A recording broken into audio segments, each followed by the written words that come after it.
Hello दोस्तों, good morning. कैसे हैं? आशा और उम्मीद है कि आप अच्छे होंगे। तो फ्रेंड्स, आज के चैप्टर में हम पढ़ने वाले हैं कोऑर्डिनेट ज्योमेट्री, निर्देशांक ज्यामिति, जिसमें आज हम सीखेंगे इसी से संबंधित क्वेश्चंस को सॉल्व करना। सबसे पहले क्वेश्चंस को सॉल्व करने से पहले आज हम इस फार्मूला को जानेंगे और इस फार्मूला को कैसे हम उस क्वेश्चंस के माध्यम से बनाते हैं। आइए शुरू करते हैं। पहला जो क्वेश्चन है, मूल बिंदु की दूरी। दोस्तों, मूल बिंदु क्या होता है? मूल बिंदु x और y होता है। x और y का वैल्यू जब दिया रहेगा, है ना, तो उसका हम दूरी, मूल बिंदु से दूरी का सूत्र कैसे निकालेंगे, आइए हम इसको समझते हैं। मूल बिंदु से दूरी का सूत्र होता है दोस्तों x square plus y square. मात्रक देना ना भूलिएगा, ठीक है। तो मूल बिंदु से दूरी होता है रूट अंदर x square plus y square मात्रक, ठीक है। चलिए आगे बढ़ते हैं। अगला है दो बिंदु के बीच की दूरी यदि दिया हो। मान लीजिए यदि दो बिंदु दिया है ए और बी, ठीक है, और उन दोनों बीच के दूरी यदि हमसे पूछे तो उस दोनों बीच की दूरी का सूत्र हम कौन सा लागू करेंगे और कैसे उसका हम सवाल का हम क्वेश्चंस को डील करेंगे। आइए हम इस फार्मूला को समझ लेते हैं। ये फार्मूला है दोस्तों x1 माइनस x2 का whole square plus y1 minus y2 का होल स्क्वायर, ठीक है। जब बीच का दूरी दिया हो, दो बिंदु दिया हो, उसका बीच का दूरी का निकालना हो तो हम इसी सूत्र पर रखेंगे। अगला है c का निर्देशांक। चलिए, जब दो बिंदु दिया हो और तीसरा बिंदु अनुपात में दिया हो, ठीक है, तीसरा बिंदु किस में दिया हो? अनुपात में दिया हो, तब हम उसको क्या करेंगे दोस्तों? सी के निर्देशांक निकालेंगे। और सी के निर्देशांक निकालेंगे तो सी का निर्देशांक जब अनुपात में है ना बाटा, तो सी के निर्देशांक क्या होगा? तो इसका फॉर्मूला होता है दोस्तों m1 into x2 plus m2 into x1 बटा m1 प्लस m2, कॉमा देंगे। इसके बाद m1 into y2 plus m2 into y1 बटा m1 प्लस m2। ये दोस्तों हमारा सी का निर्देशांक हो गया।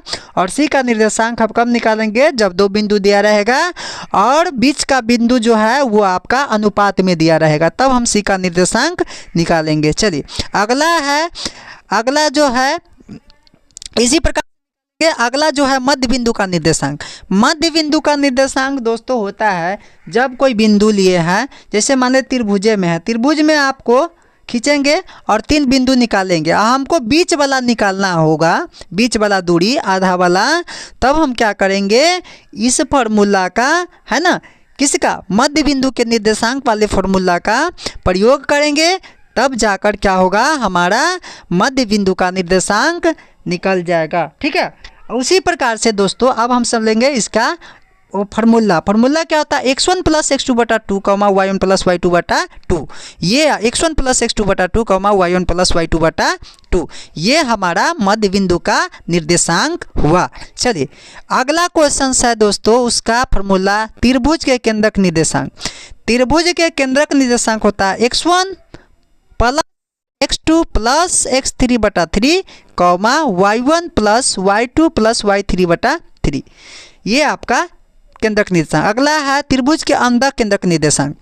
त्रिभुज के अंदर जब त्रिभुज का तीनों बिंदु दिया हो और उसके अंदर वाला केंद्र का निर्देशांक कहता है निकालने के, तो उसका होता है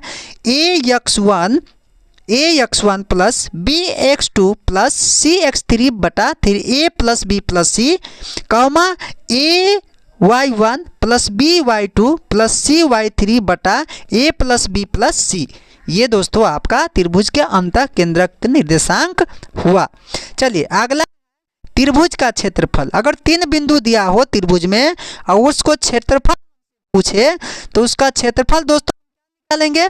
उसका क्षेत्रफल हम निकालेंगे क्षेत्रफल हम निकालेंगे क्या? 1/2 into x1 into y2 minus y3 plus x2 into y3 minus y1 plus x3 into y1 minus y2। दोस्तों ये हमारा त्रिभुज के क्षेत्रफल का सूत्र हुआ। और इसी पर दोस्तों इस पर फिर से दोहरा रहे हैं। चलिए, इसका फार्मूला होता है 1/2 into x1 into y2 minus y3 into x2 plus y minus y1 plus x3 into y1 minus y2। ठीक है, तो इस प्रकार से मेरा ये त्रिभुज का क्षेत्रफल रहा। ठीक है, 1/2 into x1 into y2 minus y3 plus x2 into y3 minus y1 plus x3 into y1 minus y2। Thank you so much.